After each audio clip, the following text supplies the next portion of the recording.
Hey everybody, this is Clint again. We need to talk about Patreon. No, I had been following this story over the past week, and it has been something that's been important to me. I have been concerned about it. I haven't really talked about it in any videos this past week because I don't want to crawl out too far from my niche at this point. But this has already, in the course of I think less than a week, already it is coming for comicsgate. This is absolutely a slippery slope, and we're seeing it happen as quickly as I have ever seen anything like this avalanche. So first, if you're unfamiliar, Patreon is a service that creators, whether you're an artist or you make YouTube videos or whatever, any kind of variety of creation and art, you can have your patrons, people watching you, your fans, whatever it might be, and they can sign up to help support you financially through different kinds of payment plans, things like that. Now, I have not made a single cent. In fact, I've only spent money on this YouTube channel and trying to get my comic book, Downcast, off the ground. So I had been thinking about starting something like Patreon because YouTube still has not approved me to be monetized. So I'm not getting a lot of help. So I'm honestly trying to figure out ways to make some money so that I can, get enough money in order to bring my comic to life. And now I'm finding that Patreon is probably not going to be an answer. Now, this is Jack Conte, and he is the CEO of Patreon.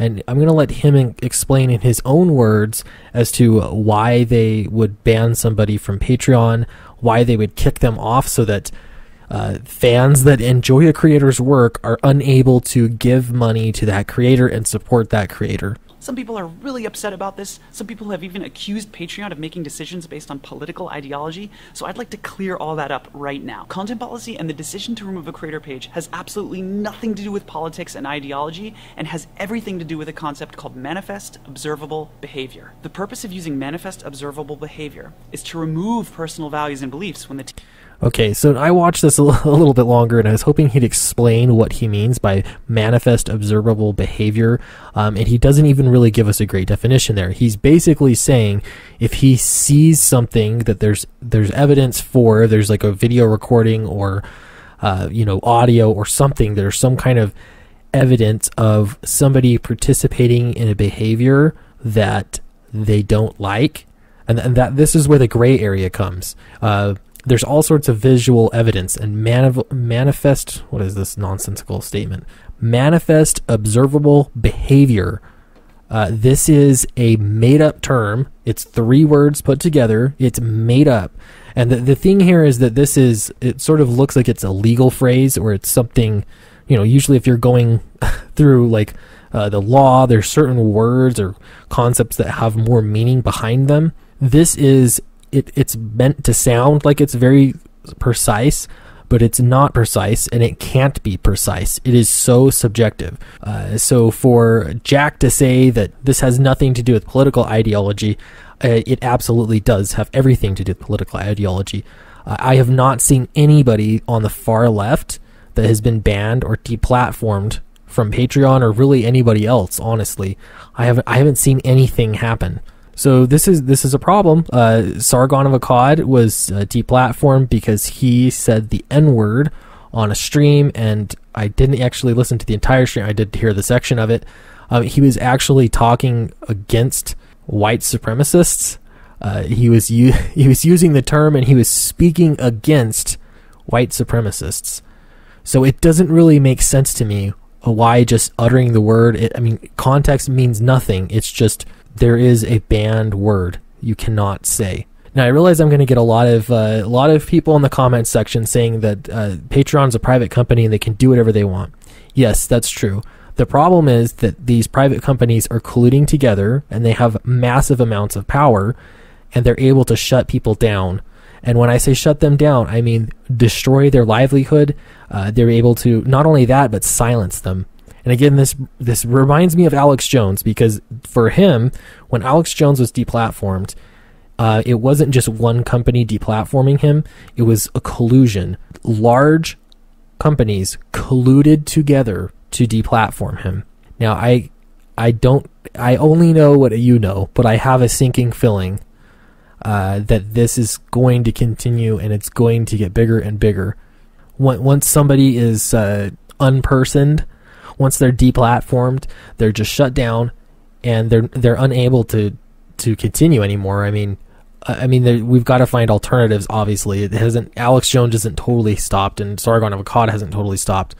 But all it takes is a little meeting between a few different key players to shut people down. I mean, there's nothing else you can do. You're going to go stand on the street corner with a megaphone. You're going to be unable to speak freely, at least on the internet. So what does this have to do with comicsgate? Well, this is the slippery slope that I was just talking about. SJW Spider-Man. I've speculated a lot on who the heck SJW Spider-Man is. At this point, I don't care. I'm pretty sure whoever it is, they're just like one of those Antifa creeps, because they hide behind anonymity to ruin people's life. So what is Richard Meyer's sin that he has committed against the Church of Social Justice? He's probably said some mean words. You know, I've heard quotes. I know he's said some mean words. He's been critical of comic books. Has he ever tried to get anyone fired? Has he ever tried to make someone lose their job? Has he ever tried to get somebody banned from the internet? Has he ever tried to get somebody knocked off of YouTube or Twitter? Has he ever tried to silence anyone for his political beliefs? No, he hasn't done any of those things. In all honesty, he's been a regular person that has spoken to a lot of other regular people, and he hasn't worried about being politically correct about what he says. This false standard that people like SJW Spider-Man are holding people up to, not only that, but then, I mean, like, Richard Meyer, your boy Zach, he's even apologized for things. He wishes that he has been, not so mean in some cases. If there's no redemption, where else do we have to go? When are you going to be happy? So, of course, SJW Spider-Man brings up that Patreon, let's see, they are removing hateful creators. Again, that term hateful, people need to read dictionary definitions. This is just like this one. They're making up words and changing the meaning of a word. SJW Spider-Man is a hateful person.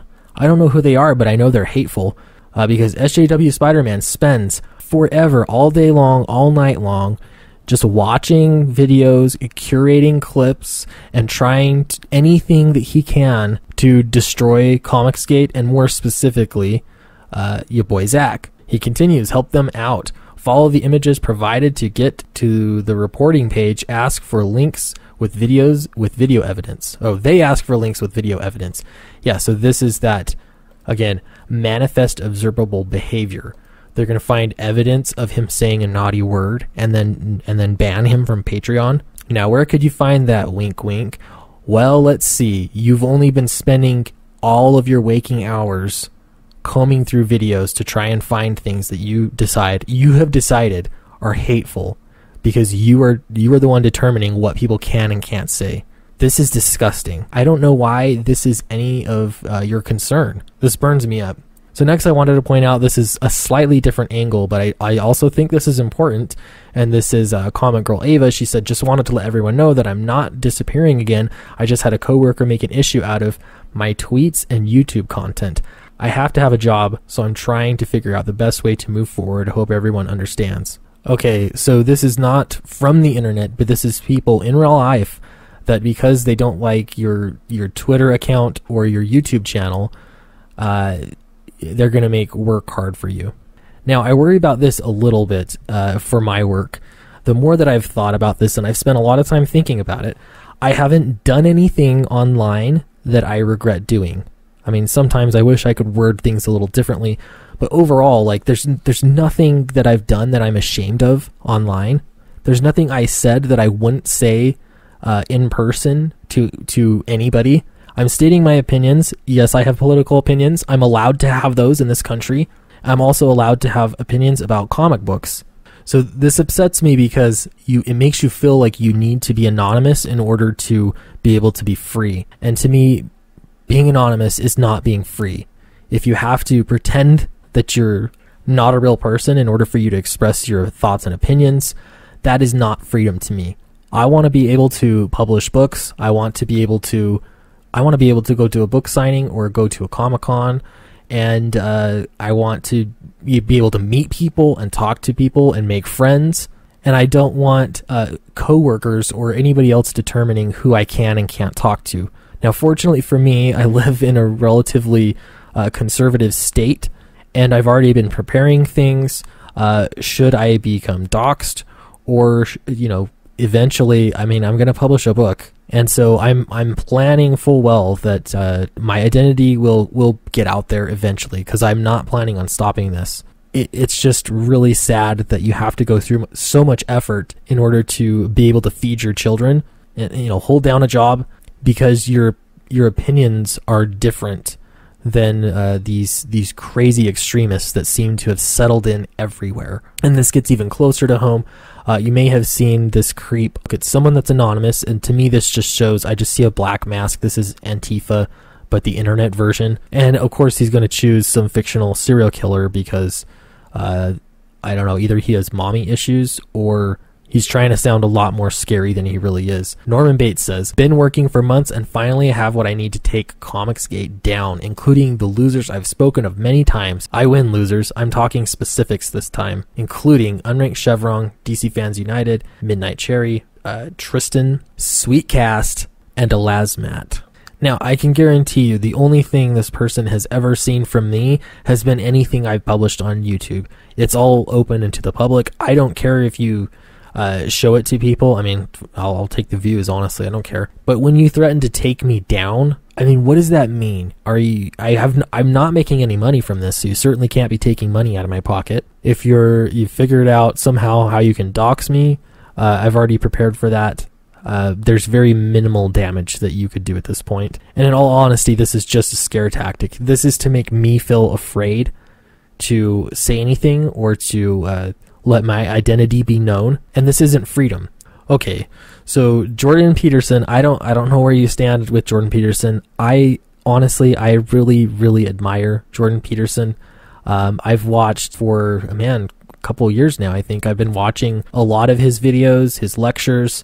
I really respect him, and I think he's the kind of brave person that a lot of people admire because he's standing up to all this nonsense. But Patreon has been hitting home for him, and this is a little discussion he was having with Dave Rubin on Sunday, I believe, and he has potentially a nice solution to the problem. And stable solution. And I've been working on for months, literally for months. It's been 6 months. I've been working on a system to allow authors and other people who engage publicly on intellectual issues to interact more effectively with their readers and viewers and listeners. And it occurred to me this week that with a bit of modification, that could serve exactly the function that we're hoping it would serve. So what we're going to try to do as fast as we possibly can is to set this system up on a subscriber model that's analogous to Patreon. It'll have a bunch of additional features, which I don't want to talk about right now, and I don't want to overpromise, but the system is because the system is new. But we're going to try to get that rolled out as fast as we possibly can. So, and we have a number of people who are hypothetically interested in moving their subscription service over to it. Okay, so if you want to watch the rest of it, it's interesting. The video is called Patreon Problems and Solutions, Dave Rubin and Dr. Jordan B. Peterson. Now, I'm really interested to see what this platform is. I'm in a good position right now because I don't have a Patreon account. I kept deciding, like, well, what the heck do I do? And I haven't had an option yet because I don't trust Patreon. In fact, I don't want to support Patreon. So I'm going to be keeping a close eye on this. And I realize there's probably going to be some issues if you're rolling out something new like that, some kind of program. But I can say that as far as people go, I respect and I trust Jordan B. Peterson, and I'm willing to try it out and give it a go, if for no other reason than to support the site and maybe, see if there's any bugs or anything like that. I want to help however I can. But this to me is just like comicsgate. We're finding, we're not going to lay around and complain about it. We're going to obviously tell the bad actors that they're, doing something awful. And then we're going to create a solution. We're going to create an alternative. And in the future, we're going to crush the existing model. So this article talked a little bit about financial services and how you could use that to stop people from talking. And this one sentence is the only thing I wanted to read out. They talked about silencing bigots, right? You'd want to try this. You use private companies, credit card companies, to silence bigots. They said, while superficially appealing, the answer is wrong. Pulling credit card services helps the haters and hurts free expression. And I think this is right. And this is so interesting to me that this is written from the point of view of somebody that is pretty authoritarian. I mean, this is ACLU. They don't want people, even people that they disagree with, to be able to fully speak their mind, but they're still recognizing that this is a problem. If you try to censor people, you're going to make, exactly right here, a martyr. And when you make someone into a martyr, you'll have tons of people rally around them. This doesn't help your cause at all. If you're really against free speech, or if you're against hate groups or whatever, you should just argue. Have a debate.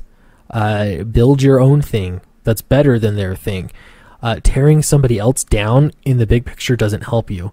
Another reason why it really doesn't help is because it's a standard that you set for yourself that you are going to be unable to live up to. This secular puritanism that has been going around, it's so hypocritical, because I guarantee you that every single person, everybody in existence today has once upon a time said something that if it was recorded, if it was said out loud, you might be embarrassed for, or you might at the very least have offended somebody that you shouldn't be offending, or that you wish you weren't offending. So I just found this is like one of those top 10 lists, and this is about Dr. Seuss. And if you don't know much about Dr. Seuss, he didn't just write kids' books, but he also did some things that today would be considered pretty heinous, and I guarantee you that he would not be the beloved author and artist that he is today had he existed today in this climate. Did you know that he used to do advertising for oil and pesticides? How many SJWs are going to be cool with this? Did you know that he also used to make propaganda? He did it along with Stan Lee and Chuck Jones, and including, this would be considered a very racist image. Okay, Me Too. How does this look, huh? This is Dr. Seuss that drew this. And last but not least, he cheated on his wife while she had cancer. That's pretty low. So my point here is not to shame Dr. Seuss. My point is to say that there has to be some consideration that people are flawed. They have a lot of mistakes, and for you to only want human beings that represent your ideal vision of the future, you're going to be left with no one. This is why the Me Too movement has spent so much time eating its own. This is why statues are torn down and history is cleansed and books are burned. Because every time you build up some false ideal, you're not going to be able to live up to it yourself. So why create the power to censor somebody when it only takes a few years for the power to shift and for that same tool to be used to censor you? So I'd love to hear what your thoughts are in the comments. What do you make of all of this Patreon and deplatforming? How do we solve the problem? And if you haven't yet, please subscribe. I would love to have you on board. It really helps me out a lot, and it doesn't cost you anything. Thank you. I'll see you next time.